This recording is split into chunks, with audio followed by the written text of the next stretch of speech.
Assalamualaikum warahmatullahi wabarakatuh. Perkenalkan, nama saya Adelia Prastiwi, NIM 2011002 dari kelompok 1, ingin mempresentasikan materi tentang bentuk-bentuk perjanjian. Yang pertama yaitu ada pengertian kontrak atau perjanjian. Dalam bahasa Belanda, kontrak dikenal dengan kata overeenkomst yang juga bermakna sama dengan kontrak, yaitu perjanjian. Kontrak dapat disamaartikan dengan perjanjian.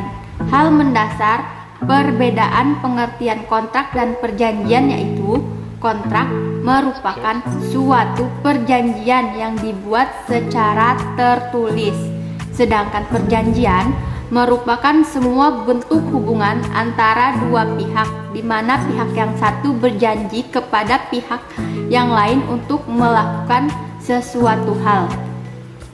Perjanjian tidak membedakan apakah perjanjian tersebut dibuat tertulis maupun tidak, sehingga kontrak dapat diartikan sebagai perjanjian secara sempit, yaitu hanya yang berbentuk tertulis saja. Menurut Salim HS, perjanjian adalah hukum antara subjek yang satu dengan subjek yang lain dalam bidang harta kekayaan, di mana subjek hukum yang satu berhak atas prestasi dan begitu juga dengan subjek hukum yang lain berkewajiban untuk melaksanakan prestasinya sesuai dengan yang telah disepakatinya. Pada umumnya, perjanjian tidak terkait pada suatu bentuk tertentu, dapat dilaksanakan secara lisan dan dibuat secara tertulis. Bentuk perjanjian tertulis dapat dijadikan sebagai alat bukti apabila terjadi sengketa. Undang-undang ini memberikan bentuk terhadap beberapa perjanjian tertentu. Dengan demikian, apabila perjanjian tersebut tidak diikuti, maka perjanjian yang dibuat tidaklah sah. Dengan demikian, perjanjian merupakan sumber dari perikatan yang terpenting di samping undang-undang. Yang kedua yaitu subjek dan objek perjanjian. KUH Perdata membedakan 3 golongan subjek perjanjian.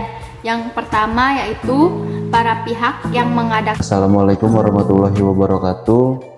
Nama saya Muhammad Rifani, NIM 21000111403 dari kelompok 1. Ingin melanjutkan presentasi dari subjek dan objek. C. Asas-asas perjanjian. A. Asas konsensualisme. Konsensualisme sering diartikan bahwa dibutuhkan kesepakatan untuk lahirnya kesepakatan. Pengertian ini tidak tepat karena maksud asas konsensualisme ini adalah bahwa lahirnya kontrak ialah pada saat terjadinya kesepakatan. B. Asas kebebasan berkontrak. Freedom of contract. Asas kebebasan berkontrak merupakan salah satu asas yang sangat penting dalam hukum kontrak. Didasarkan pada pasal 1338 ayat 1 BW bahwa semua perjanjian yang dibuat secara sah berlaku sebagai undang-undang bagi mereka yang membuatnya. C. Asas mengikatnya kontrak. Pacta sunt servanda. Setiap orang yang membuat kontrak, dia terkait untuk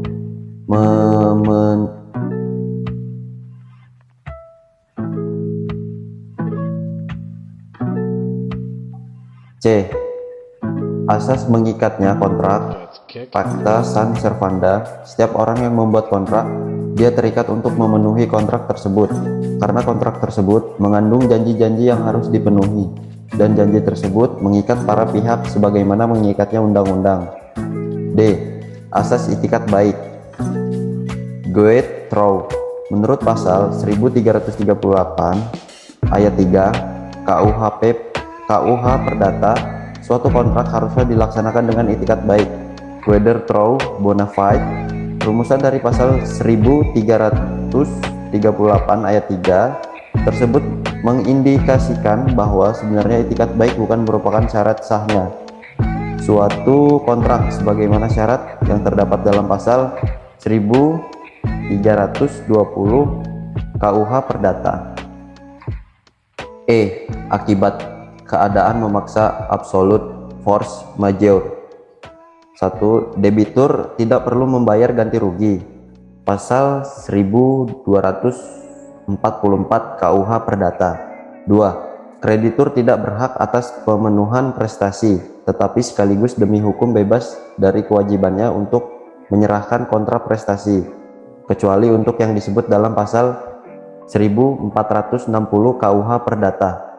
3. Keadaan memaksa yang relatif adalah suatu keadaan yang menyebabkan debitur masih mungkin untuk melaksanakan prestasinya, tetapi pelaksanaan prestasi itu harus dilakukan dengan memberikan korban besar yang tidak seimbang atau menggunakan kekuatan jiwa yang di luar kemampuan manusia, atau kemungkinan tertimpa bahaya kerugian yang sangat besar. Keadaan memaksa ini tidak mengakibatkan beban risiko apapun, hanya masalah waktu pelaksanaan hak dan kewajiban kreditur dan debitur. 4. Pernyataan menghentikan persetujuan obliging yang dapat dilakukan oleh kedua belah pihak atau oleh salah satu pihak pada perjanjian yang bersifat sementara, misalnya perjanjian kerja. Sekian, terima kasih. Saya Karimatini Lusna, NIM 19000111269 akan melanjutkan hasil presentasi dari teman saya sebelumnya. Yang keempat yaitu syarat syahnya perjanjian. Yang pertama ada kesepakatan. Penulis berpendapat kesepakatan para pihak merupakan unsur mutlak untuk terjadinya suatu kontrak.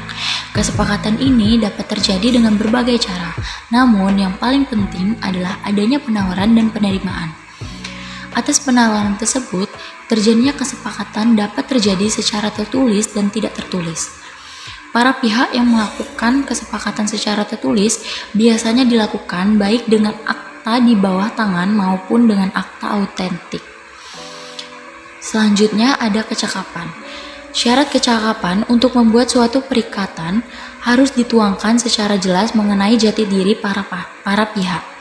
Pada pasal 1330 KUH Perdata menyebutkan bahwa orang-orang yang tidak cakap untuk membuat suatu perjanjian ada 3. Yang pertama, orang-orang yang belum dewasa atau orang-orang yang belum berusia 21 tahun dan belum menikah. Yang kedua, ada berusia 21 tahun tetapi di bawah pengampunan seperti gelap mata, dungu, sakit ingatan, atau boros. Dan yang terakhir adalah orang-orang yang tidak berwenang. Sebetulnya ada satu lagi tetapi tidak dianggap oleh KUH Perdata atau tidak cakap hukum, yaitu perempuan. Akan tetapi saat ini undang-undang sudah menetapkan yaitu persamaan kedudukan antara perempuan dan laki-laki. Selanjutnya ada hal tertentu. Dalam suatu kontrak dalam KUH Perdata, objek perjanjian harus jelas dan ditentukan oleh para pihak. Objek perjanjian tersebut dapat berupa barang maupun jasa, namun dapat juga berupa tidak berbuat sesuatu hal. Hal tertentu ini dalam kontrak dibuat prestasi yang dapat berwujud barang, keahlian, atau tenaga dan tidak berbuat sesuatu.